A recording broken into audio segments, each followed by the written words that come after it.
Praise the Lord. आप सबको जय मसीह की। आप सबका स्वागत है हमारे इस YouTube चैनल पर, जिस पर आप परमेश्वर के पवित्र वचनों को सुनते और आशीषित होते हैं। आज की हमारी इस वीडियो में हम पवित्र आत्मा के कार्यों को पढ़ेंगे कि पवित्र आत्मा हमारे जीवन में कौन कौन से काम करता है। मेरा ये विश्वास है कि आज के पवित्र वचनों को सुनने के द्वारा आप अपने आत्मिक जीवन में मजबूत होंगे और आशीषित होंगे। तो चलिए आज की वीडियो को हम शुरू करते हैं। पवित्र आत्मा का पहला कार्य है जो हम यूहन्ना 14 अध्याय उसके 16वें वचन में से पढ़ते हैं कि पवित्र आत्मा हमारी सहायता करता है। यूहन्ना 14 अध्याय उसके 16वें वचन में से जब हम पढ़ते हैं तो उसमें पवित्र आत्मा को सहायक अर्थात मददगार या फिर सलाहकार कहा गया है। हम मसीही लोग अपने मसीही जीवन में पवित्र आत्मा को अपना सबसे बड़ा मददगार कहते हैं। जहां हम कमजोर होते हैं, पवित्र आत्मा से सहायता मांगने से वो हमारी मदद करता है। एक विश्वासी व्यक्ति जब किसी ऐसी परिस्थिति में आ जाता है जहां उसे कुछ भी सूझता नहीं कि क्या करे या आगे क्या करे, तब पवित्र आत्मा से सहायता मांगने पर पवित्र आत्मा उसकी सहायता करता है। पवित्र आत्मा का दूसरा महत्वपूर्ण कार्य पवित्र आत्मा हमें सिखाता है। यूहन्ना 14 अध्याय उसके 26वें वचन में पवित्र बाइबल परमेश्वर की आत्मा की प्रेरणा से लिखा गया है। इसीलिए इसे पढ़ते समय यदि हम प्रार्थना करते हैं तो पवित्र आत्मा हमें सिखाता है। ना केवल वचन पढ़ते समय वरन जीवन के किसी भी मोड़ में यदि हम निराश हो जाते हैं तो प्रार्थना के समय पवित्र आत्मा हमें सही मार्ग में चलना सिखाता है। प्रभु यीशु मसीह ने कहा था कि जब पवित्र आत्मा आएगा तो वो तुम्हें मेरे वचनों से लेकर सिखाएगा।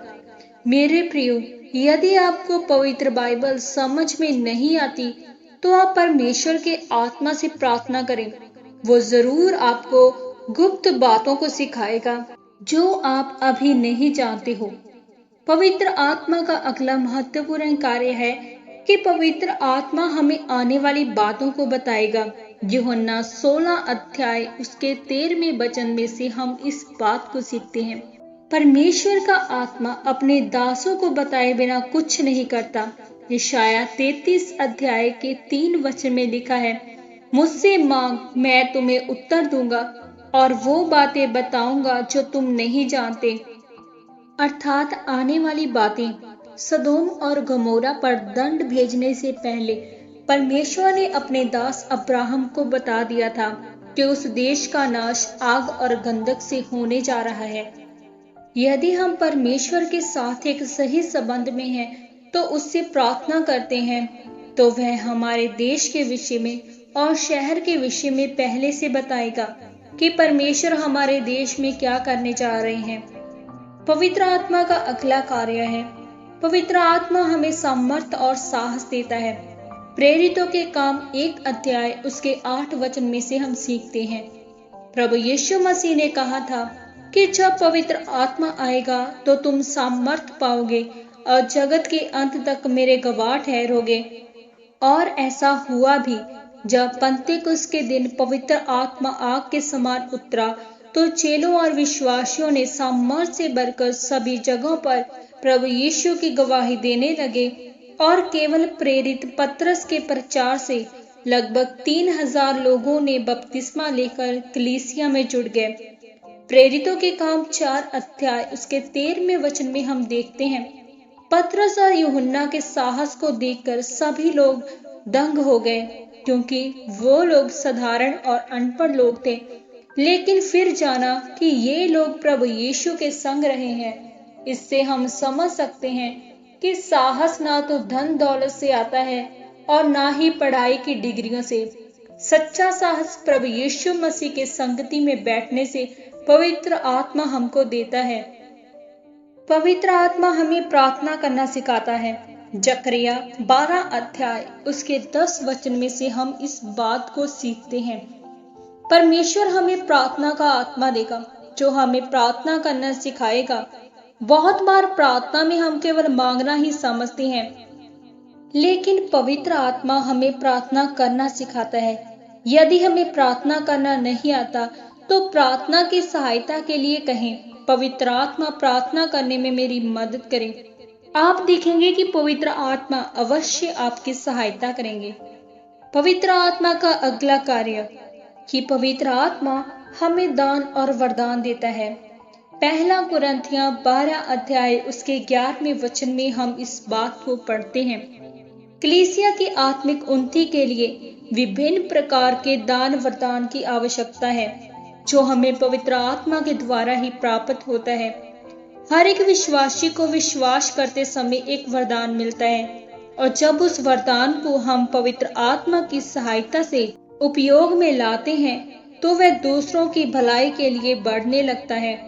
पवित्र आत्मा का 7वां कार्य है कि पवित्र आत्मा हमें बदल देता है। दूसरा कुरिन्थियों 3 अध्याय उसके 18वें वचन में हम पढ़ते हैं, प्रभु के द्वारा जो आत्मा है हम बदलते जाते हैं। जब हम प्रभु यीशु पर विश्वास करते हैं तो एक नई सृष्टि बन जाते हैं और आत्मा की अगुवाई में चलते हैं और जीवन पाते हैं। हम शरीर के अनुसार चलकर पाप नहीं करते, बल्कि आत्मा के अनुसार जीवन यापन करते हुए धीरे धीरे भलाई के लिए बदलते जाते हैं। पवित्र आत्मा का अगला कार्य है कि पवित्र आत्मा हमें आजादी प्रदान करता है। दूसरा कुरिन्थियों 3 अध्याय उसके 17वें वचन में, अब उन पर जो मसीह यीशु में है दंड की आज्ञा नहीं। रोमियो 8 अध्याय उसके 1 वचन में, अब उन पर जो मसीह यीशु में है दंड की आज्ञा नहीं। रोमियो 8 अध्याय उसके 1 वचन में लिखा है, अर्थात अब हम किसी भी प्रकार के बंधन में नहीं रहे, ना ही पाप के और ना ही व्यवस्था के, बल्कि अब हमें परमेश्वर ने स्वतंत्र कर दिया है। अब किसी भी प्रकार का टोना और टोटका या जादू हम पर नहीं चल सकता। पवित्र आत्मा के द्वारा हमें स्वतंत्रता प्राप्त हुई है। पवित्र आत्मा का अगला कार्य है कि पवित्र आत्मा प्रभु यीशु मसीह की महिमा करता है। यूहन्ना 16 अध्याय उसके 14वें वचन में से हम सीखते हैं, प्रभु यीशु मसीह ने कहा कि पवित्र आत्मा मेरी महिमा करेगा। वह अर्थात पवित्र आत्मा प्रभु यीशु की बातों को स्मरण दिलवाकर हमारे द्वारा प्रभु यीशु की महिमा करवाता है।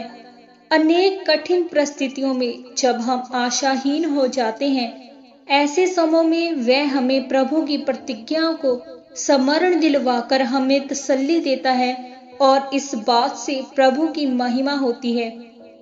पवित्र आत्मा हमारे लिए मध्यस्थता की प्रार्थना करता है। रोमियो 8 अध्याय उसके 26वें वचन में लिखा है, आत्मा हमारे लिए विनती करता है। शरीर निर्बल है और इस कारण से अनेकों बार हम कमजोर महसूस करते हैं और प्रभु के सन्मुख प्रार्थना में नहीं आ पाते। ऐसी परिस्थिति में पवित्र आत्मा हमें अंदरूनी सामर्थ्य देकर और हमारे लिए परमेश्वर से प्रार्थना करके हमें सामर्थ्य प्रदान करता है और एक अच्छा और सच्चा होने का प्रमाण देता है। जब हम आत्मा में होकर प्रार्थना करते हैं तो उन विषयों के बारे में जिन्हें वो चाहता है और अति आवश्यक है, वो हमारे अंदर से आहें भर भर कर प्रार्थना और विनती करता है। मेरा ये विश्वास है कि आज के पवित्र वचन को सुनने के द्वारा आप आशीषित होंगे। सबको जय मसीह की।